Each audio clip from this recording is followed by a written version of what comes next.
Well, this is a big bombshell exposure that just came in. Lindsey Graham was almost part of Fani Willis's investigation.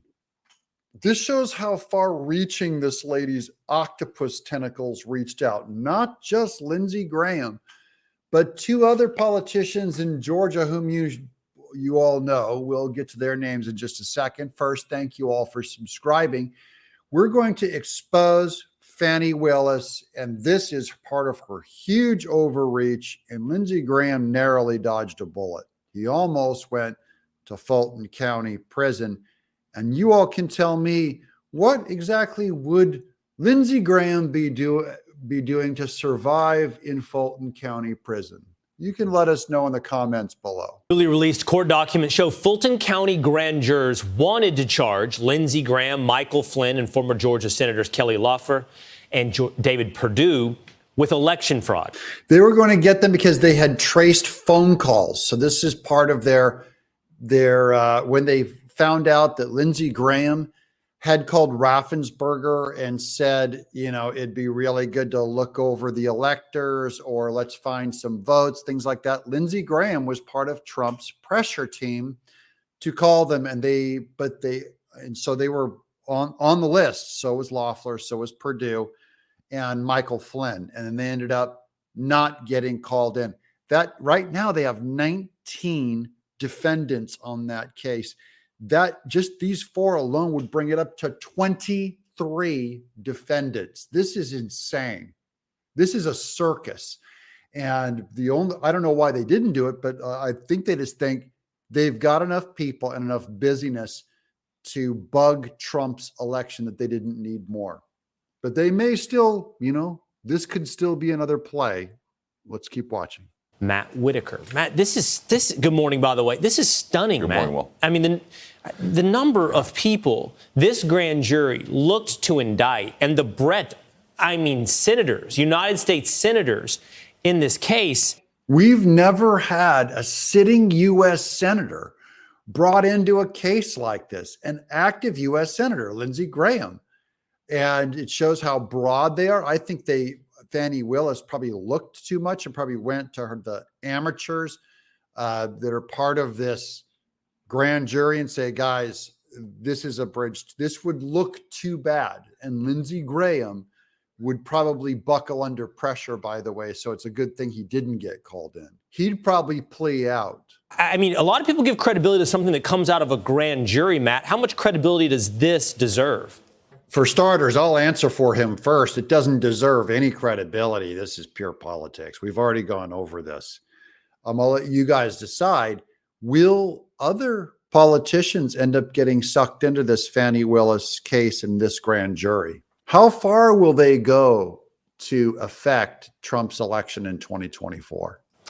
Well, not much, Will, and it's good to be with you, and greetings from Iowa. From what I have seen on this report, it just demonstrates how politicized this Georgia prosecution has been from the start, and how they were trying to pull in everybody that had bought a plane ticket to Atlanta and during and after the election. How politicized is it? Just run this through your head. Remember, every prosecutor in this case is a Democrat, and every defendant is a Republican. Does that sound political to anybody else? Am I the only one? There's like 4 different cases, 4 prosecutors, all of them appointments by Obama, all of these grand juries, Democrats, and then all of the defendants, 19 plus if these 4, that would have been 23 defendants, Republicans. Does that sound political to you? I campaigned down there for a couple weeks myself on a couple bus tours, and I was surprised that my name wasn't on that list, because it was that broad how they were trying to pull in anybody and everybody that had supported President Trump or questioned their election outcome. By the way, I'm surprised my name wasn't on that list. I could have been in this trial. How?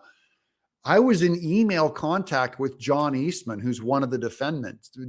That means, by the way, they have subpoenaed all of his emails. They've seen them all. They will have seen his correspondence with me. So they didn't call me up, thank goodness. But next time, guys, it will be us. Next time, if they get away with this, They'll be calling all of us in who ever talk about questioning an election. You'll be next. You'll see. And the overreach on the, there's a lot of guys right now in big trouble in our court cases getting sentenced without lawyers, without justice.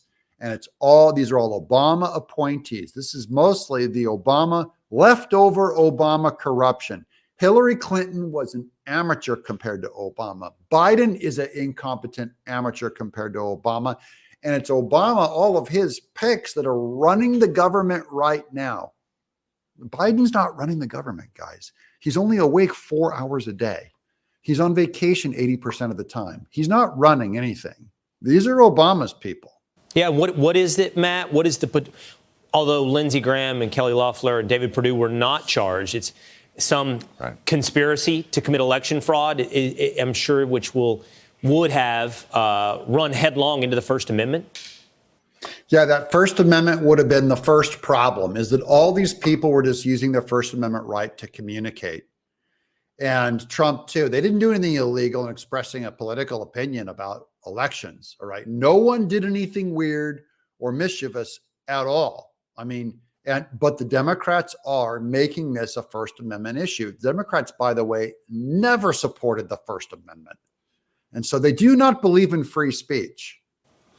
Yeah, and that's the whole problem with this RICO conspiracy that's currently pending with the 18, 19 some defendants. It is overly broad. It rubs up directly against political speech and the First Amendment rights that individuals have. And, it's going to be very interesting as that case twists and turns and finds its way through the courts as to what the appeals court and other judges think of the case. And oh, yeah, that's the second play, is we still have the appeals court. Remember, I believe he is going to be found guilty by this puppet court because that's what the Democrats want. It has nothing to do with justice.